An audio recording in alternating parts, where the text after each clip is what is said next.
বাংলাদেশে প্রশাসনিক মানচিত্রে আসছে বড় পরিবর্তন।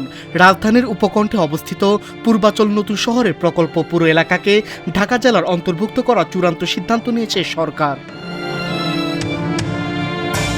বুধবার প্রধানমন্ত্রীর সভাপতিত্বে সচিবালয়ে অনুষ্ঠিত প্রশাসনিক পুনর্বিন্যাস সংক্রান্ত জাতীয় বাস্তবায়ন কমিটির ১২১তম সভায় এই সিদ্ধান্ত নেওয়া হয়।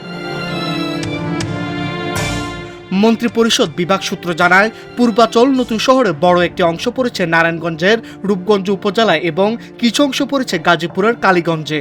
৩ জেলায় বিভক্ত হওয়ায় এই প্রকল্পের প্রশাসনিক কার্যক্রম পরিচালনায় জটিলতা হচ্ছিল।